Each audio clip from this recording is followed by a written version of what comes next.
Bom dia, esse é o nosso trabalho de análise morfométrica de bacia. Eu sou o Lucas, eu estou com o André, o Acácio e o Pablo.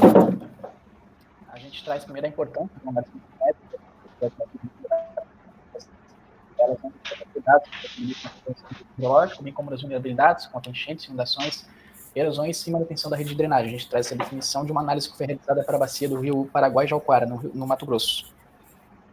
A gente sabe que é importante também, aliás, falar sobre precipitação e escoamento superficial para fins de engenharia, né? Então é mais uma coisa que está relacionada diretamente com a característica morfométrica da bacia. Aí a gente tem a contextualização. A nossa bacia é uma subbacia do rio Itajaí-Sul. A gente vai falar da bacia do Itajaí do Norte, então ela está situada dentro do Itajaí, no norte de Santa Catarina. Ela, a grande, possui 15 mil quilômetros quadrados. A nossa é uma subbacia e tem outras 6 também que compõem essa bacia do rio Itajaí-Sul. Aí tem o rio Itajaí-Sul, a bacia que ele está relacionado, e a nossa é uma subbacia que vai estar dentro dele. A gente pode ver melhor no próximo slide.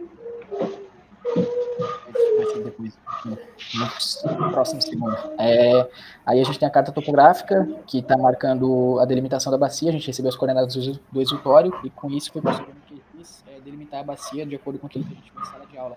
Esses dados vieram do EPAGRE, numa escala de 1 para 50 mil. Aí sim, a gente tem a nossa subbacia, localizada mais ao norte do rio Itajaí-Sul. Aí a gente tem a caracterização do uso da água, que veio de Ruby, em 2005, mostrando tudo aquilo que é destinado na bacia do rio Itajaí-Sul, e a gente entende como influenciado por aquilo que acontece na nossa subbacia, que é Itajaí do Norte. Então a gente pode ver quanto tem de indústria, quanto tem de posto de combustível, piscicultura, extração de areia, e os usuários que são afetados diretamente por tudo aquilo que ocorre na nossa subbacia. E aí a gente tem uma escala um pouco mais aproximada com os dados que a gente recebeu da professora, mostrando aquilo que é influenciado diretamente pela nossa bacia. Ela está delimitada em preto, e ali estão as unidades habitacionais, as escolas, as vias, a cemitério, a igreja, tudo aquilo que diretamente é afetado pela morfometria da bacia.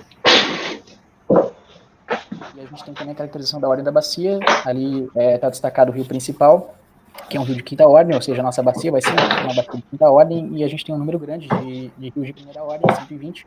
A gente pode assumir que isso está diretamente ligado com a topografia da região, que é formada por vales, e a gente vai ver adiante como isso se relaciona com os dados que a gente obtém dela.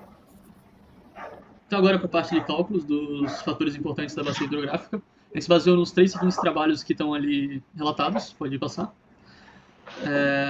Então aqui o comprimento, a área e o perímetro da bacia, quer dizer, o comprimento do rio principal e a área e o perímetro da bacia, né, foram calculados simplesmente usando o QGIS, vendo os valores ali do polígono e da linha, né, do rio principal. E com isso a gente consegue calcular o índice de compacidade, que vai ser o perímetro da bacia, sobre aqueles valores ali, que a nossa resultou em 1.3 aproximadamente, né? Pode passar. Então L vai ser o comprimento axial, que seria a distância da nascente do rio principal até o limite da bacia, mais o comprimento desse próprio rio. Então o nosso deu 17,37 km. A largura média da bacia vai ser a área da bacia sobre esse comprimento axial. E o fator de forma seria a largura média sobre o comprimento axial. Pode passar. Então aqui sobre o fator de forma, é indicativo da tendência de enchente de uma bacia. Uma bacia com um fator de forma baixo, ela vai ser menos sujeita a grandes enchentes. Então, como é que funciona isso? Isso vai indicar que uma bacia mais alongada, que não vai ser mais compacta, assim como se fosse, ela vai ter uma menor chance de ter uma grande chuva sobre ela inteira, né? Então, uma bacia extremamente compacta pode ter uma chuva muito, muito grande sobre a área inteira, enquanto se ela for alongada, essa chuva não vai ser tão grande para pegar ela inteira, sabe? Pode passar. Então, aqui sobre o coeficiente de compacidade, quanto mais próximo da unidade, mais circular vai ser essa bacia. Então, se tudo for igual dos valores das duas bacias comparadas, mas a bacia for mais próxima da unidade, ou seja, mais circular, maior vai ser a chance de ela inundar também. Isso a gente retirou da apostila de hidrologia da Universidade Federal da Bahia. Então, pode passar?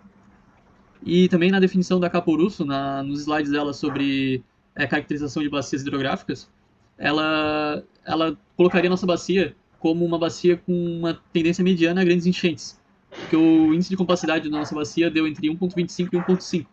Sendo que se fosse menor que 1.25 e maior do que 1, né, porque o menor valor seria o 1, ela teria uma grande propensão a grandes enchentes. E se fosse maior do que 1.5, ela não teria grandes enchentes, assim, né, teria uma chance muito baixa.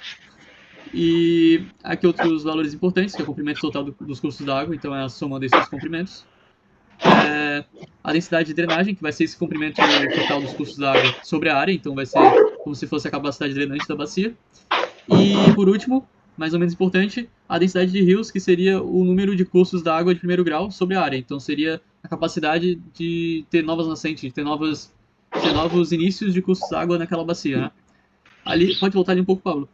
Ali a densidade de drenagem, ela tá como 2.349 km sobre quilômetros ao quadrado, só que, na verdade, é 2.34 km ao quadrado, que eu tinha feito por metros e acabei não convertendo. Vou passar. Então, aqui diz que índices em torno de 0.5 até 3.5, vai ser como se fosse uma média ali. Daí, 0.5 seria uma drenagem pobre. O 3.5 seria uma bacia muito bem drenada. Como a nossa está em 2.4, ela vai ser até que bem drenada, sabe? Ela não tem uma drenagem pobre.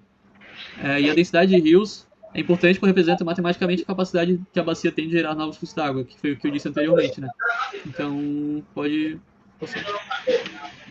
Beleza, comentando agora um pouquinho sobre a curva hipissométrica, uma definição que o Royce trouxe sobre a importância dos estudos hipissométricos, ele descreve que possibilita conhecer o relevo de uma região, saber quais fenômenos que se processam em sua superfície, as possibilidades de inferência do processo erosivo, identificação de expostas áreas de inundação, dentre outros, né? Então, ali na direita traz a imagem da bacia Itajaí do Norte, com com intervalo de 10 intervalos de altitude ali na nossa bacia. Esses foram os resultados que nós tivemos ali na curva hipossométrica, com esses 10 intervalos. E essa foi a curva que foi encontrada. A partir disso, eu fiz um desenvolvimento seguindo uma proposta avaliativa Strahler, de 1952, que consiste na obtenção da integral hipissométrica, numa relação ali entre área entre as curvas de nível e a área total, e altura entre os nossos intervalos e a diferença de altura total da nossa bacia. Aqui seria os valores, limites para as definições, né? Então, estágio sênior seria uma bacia mais desenvolvida, que já passou por um longo processo de erosão, seria uma bacia mais antiga. Estágio maduro e estágio juvenil seria uma bacia jovem, que ainda está no processo de erosão. A nossa bacia está no estágio maduro, nessas relações, ela obteve uma área de 0,55 da integral hipissométrica, e a altitude mediana que foi encontrada foi de 791 metros, e a altitude média de 756. Então, percebe que permanece uma alta altitude por um bom tempo, e depois há um grande desnível, vendo essas diferenças de altitude mediana.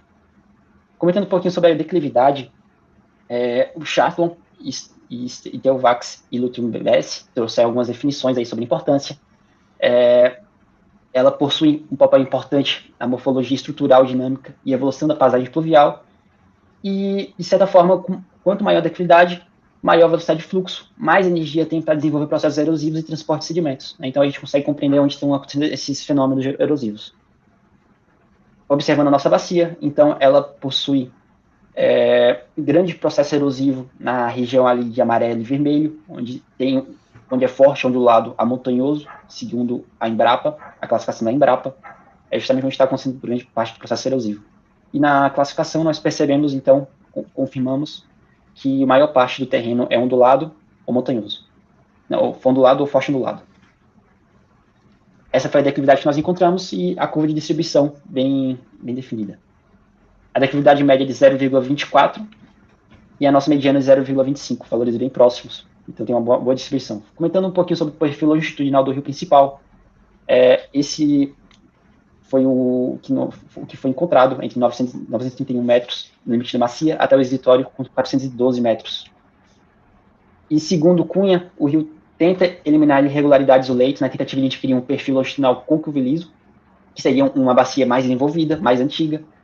E a análise desse perfil longitudinal permite a análise do desenvolvimento longitudinal do curso. Essas são as referências e agradecemos pela atenção.